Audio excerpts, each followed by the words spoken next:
It's a great day, educators. Grab your favorite coffee, take a deep breath, and prepare to be catered to.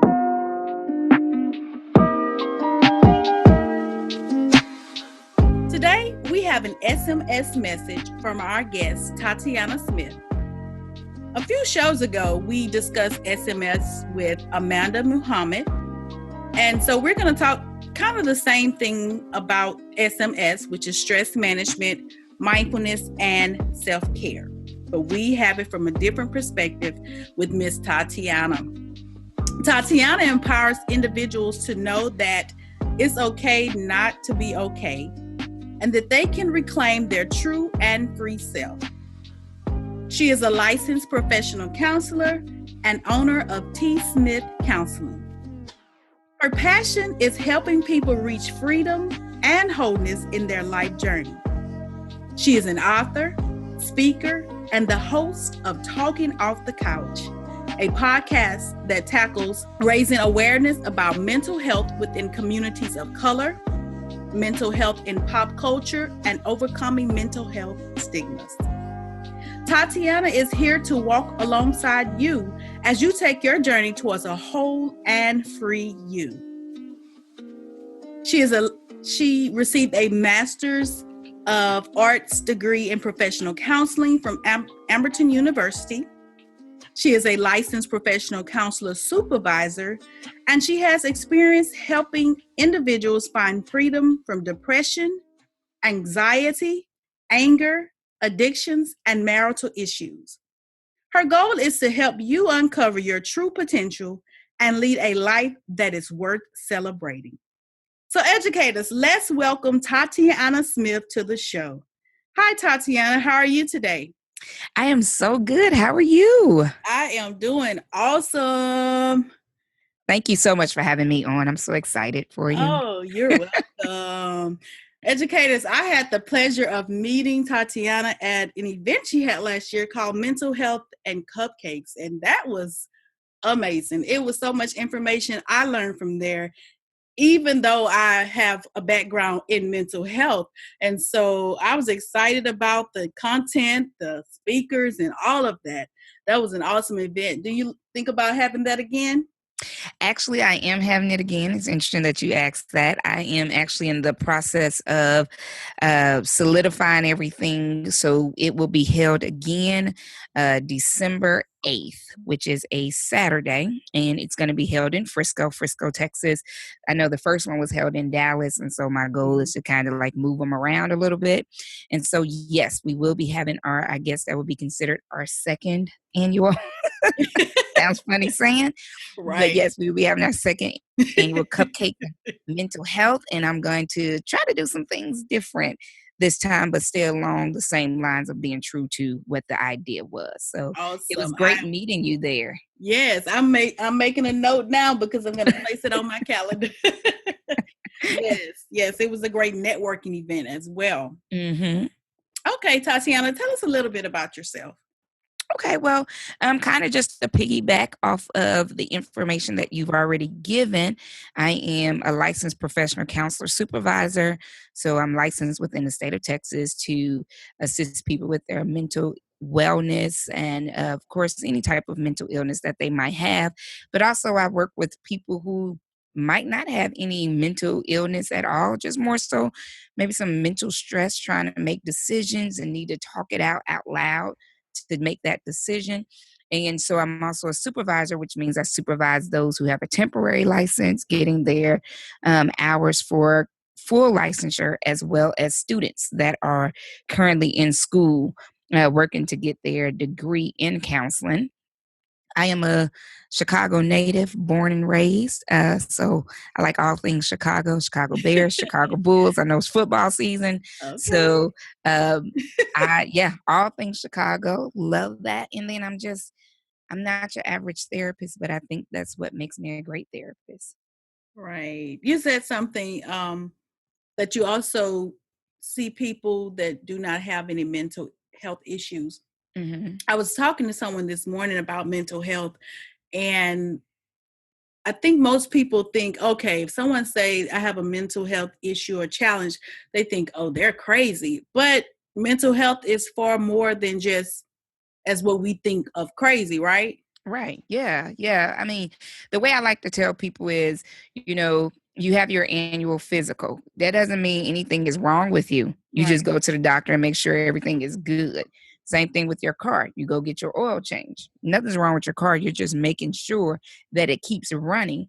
And so you can come to a therapist just to talk, just to make sure you're on the right path, because you don't want to get to a point where you can't handle something and then got to hurry up and come to see a therapist and expect us to fix it pretty much in that short period of time. Right. And so if you just do, your mental health checkups, like I like to call them, then you'll be fine. I mean, I have people here who just come in just to be able to talk, to be free and say what they're thinking, whether it's my kid is getting on my nerve and I don't have anybody I can say this Yeah. to I'm trying to make this life decision and I think I'm going the right way, but I just want to make sure my thought process is where it needs to be.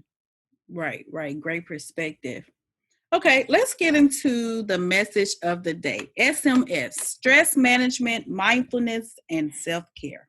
Mm-hmm. Ah, yes. What's your definition of those items? Okay, so for me, stress management is just that. I think that's probably the simplest term, because what it is managing your stress. So stress is something that we have just like breathing. It's something we have every single day, from waking up, getting out the house, getting the kids to school, getting ourselves to work, or since this is dealing with educators, being an educator, writing your plans for your classrooms. Just all of that can be stressful, but it's how you manage it, how you deal with it is the definition for stress management. And then mindfulness. For me, I would say that definition is making sure you're present and self-aware. Yeah, That's just, I mean, and I like to do layman's terms. I know, right. you get psychologists or other therapists, they might give you all these terms. Me, just straightforward. Being present and being self-aware, which means you're present on what's going on in your life, and you're self-aware, which means you can say to yourself, that was the craziest thing. That was so dumb. Why did I Right. do that? And just aware of what you're doing. And then self-care is what we need to replenish ourselves so that we can manage our stress, so that we can be mindful. It is definitely taking care of yourself. And I tend to tell my clients it's selfish. It's been Mhm. selfish and it's perfectly fine. Right. Exactly. Awesome, awesome, awesome. Yes. I love these layman terms too, because explaining some of these things to people is like, wait, what? Okay, I'm Right. not interested in that because it seems like I got to understand a lot about this. But basically, Hmm.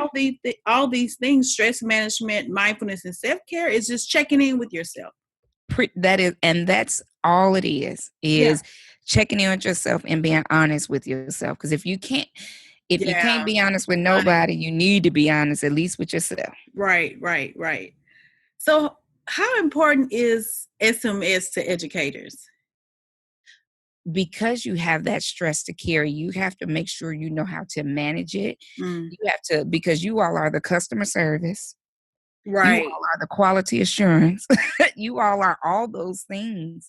And I don't think people realize how important educators are, because you have to make sure you take care of yourself so that you can deal with that parent, deal with that child that might have a behavior concern, and you got to deal with your own life. right. That's right.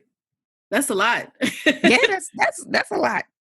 That's Yeah. that's a whole lot. And I see educators in my practice, and so Mm, I helping over the summer. I can say I've helped some of them over the summer with just their life and what they were going through personally.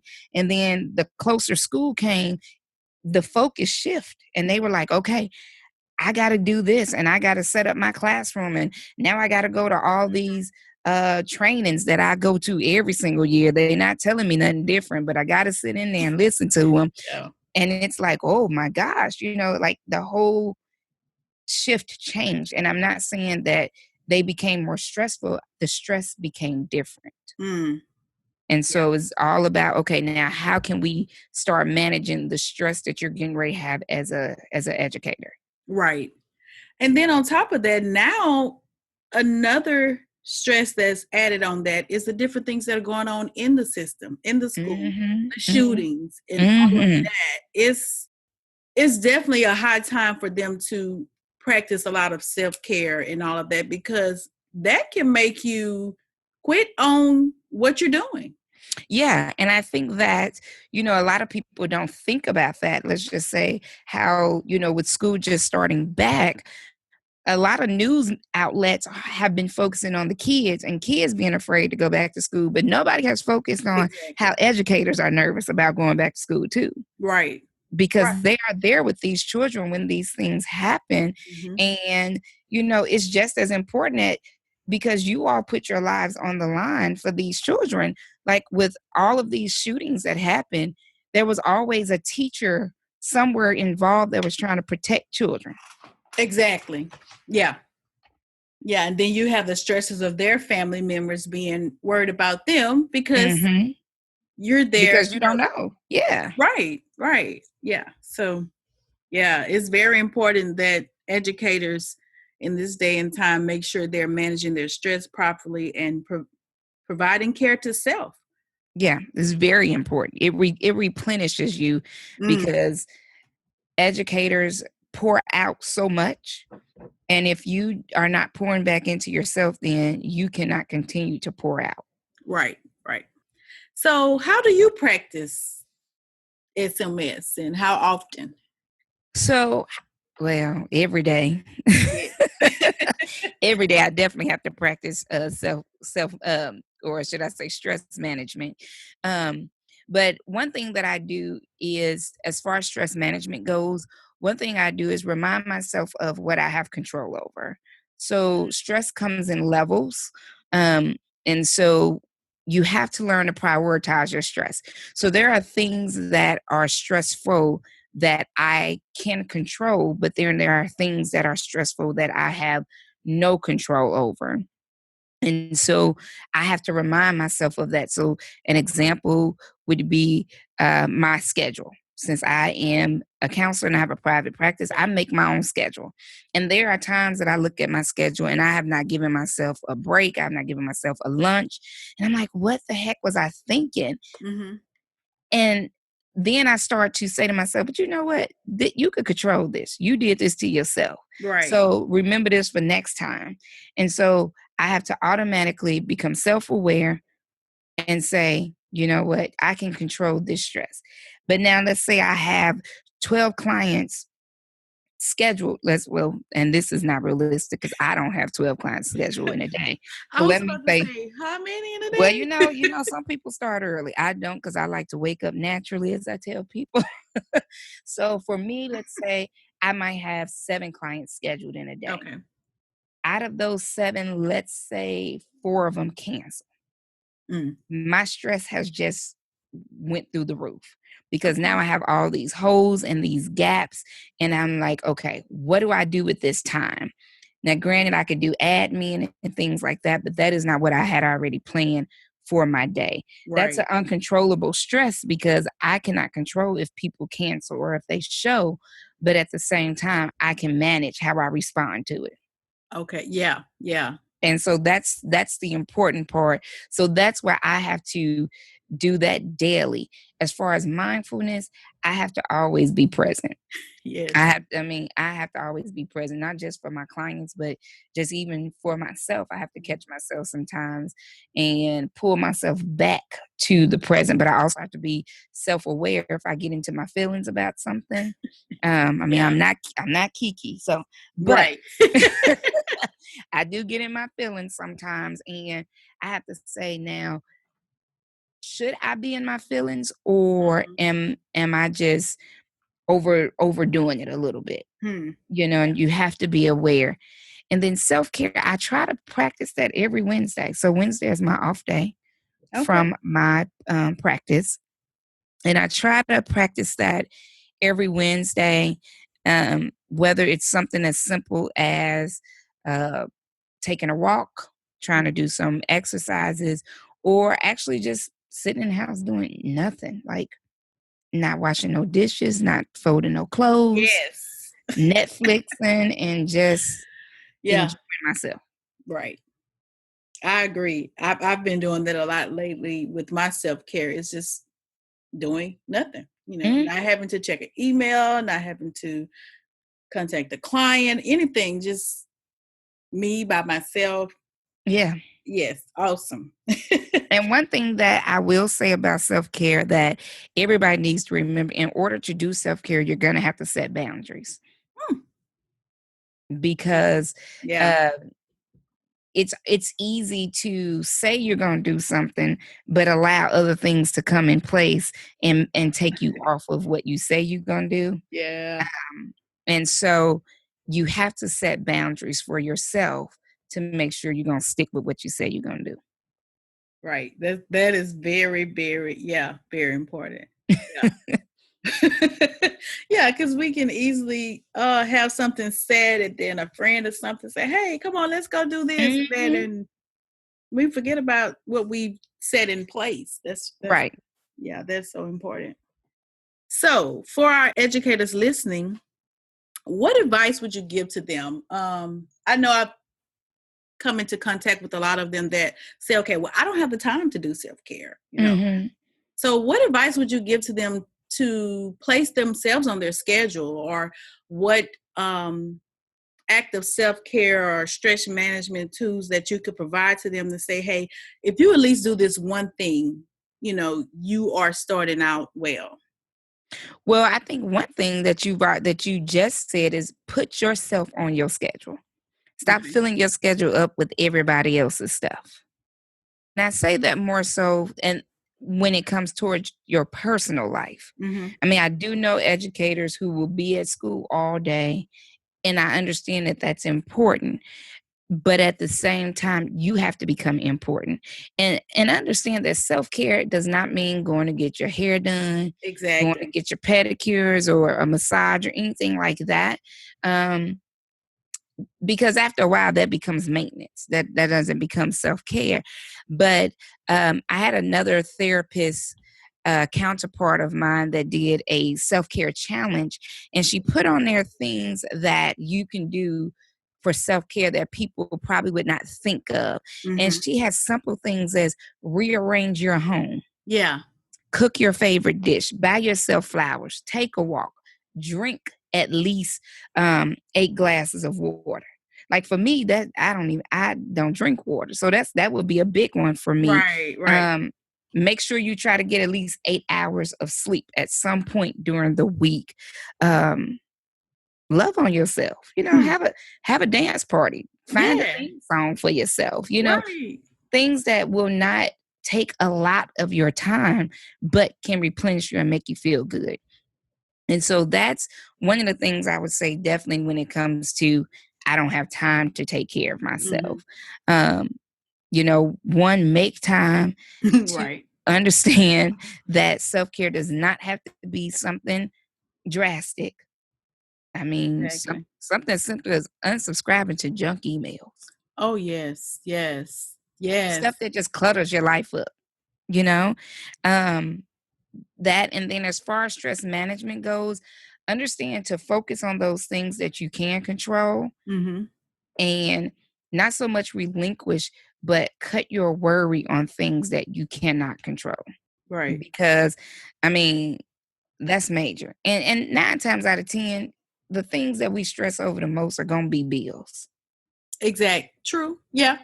Yeah. And there are bills that we cannot control. Like for me, I know my cable bill, I know my internet bill and my Mm-hmm. cell phone bill are pretty much always the same every month, and Yeah. my car insurance. Right. My light bill and my water bill, I never know what it's gonna be.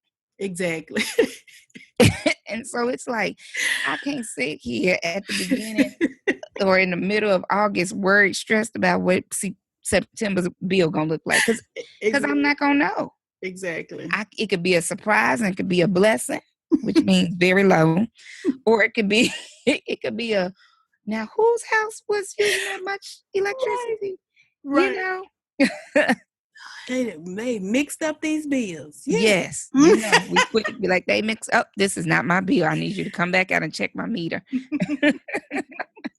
Right, right.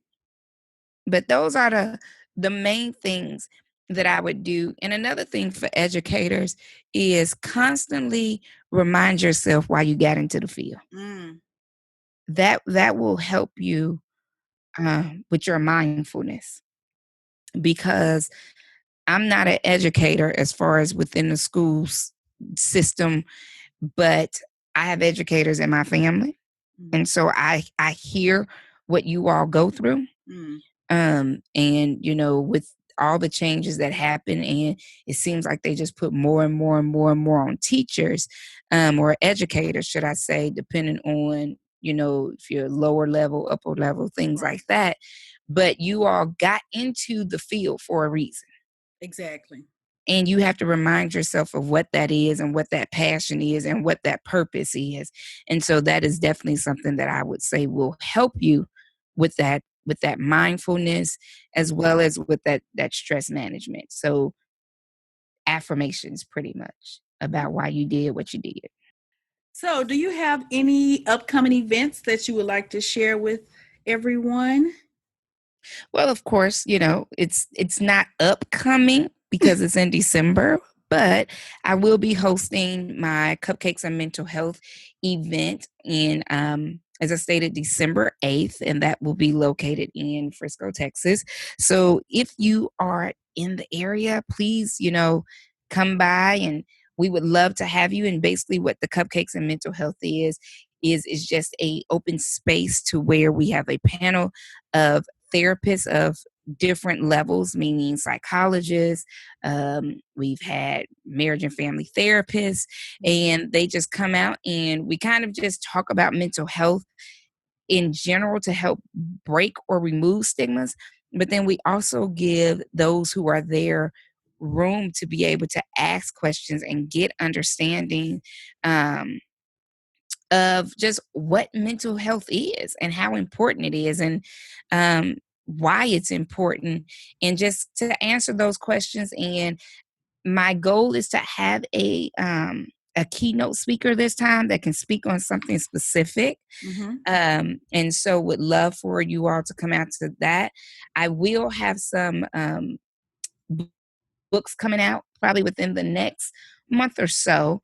I have a guided healing journal coming out, Oh, which just kind of guides people through the process of journaling yes. and changing it from just writing down things and never going back to looking at it. Mm, So this just guides you through being able to write how you're feeling, but also go back and see what it is you wrote and what actions and changes have you made within that process of what you wrote. that's awesome. Congratulations on that. Thank you. Okay. So, how can our listeners connect with you? Well, definitely listeners can connect with me on Instagram. That's the main one I use. I also have Facebook, but I'm mainly on Instagram. So for the private practice, which is called T Smith Counseling, I have a Instagram page, and that's exactly what it is, T Smith Counseling. And you can always reach me there. And as far as the podcast, because I do have a podcast out that's called Talking Off the Couch. And basically what we do is we talk to clinicians of color or just people of color, and we talk about mental health and mental wellness. That is also called Talking Off the Couch on Instagram, and you can follow me there. And if you have any questions or concerns, you can always reach me at talkingoffthecouch@gmail.com. or Tatiana.Smith at me, and that's M as in Mary, E as in Edward.com. Okay. Awesome. Awesome. Awesome. Thank you for educating us today on stress management, mindfulness, and self care. Thank you so much for having me. This was a blast. Yes. Yes. Educators, I hope you receive some information from the SMS message that will help you grow through life. Remember to subscribe to the Educator Podcast and invite other educators to do so as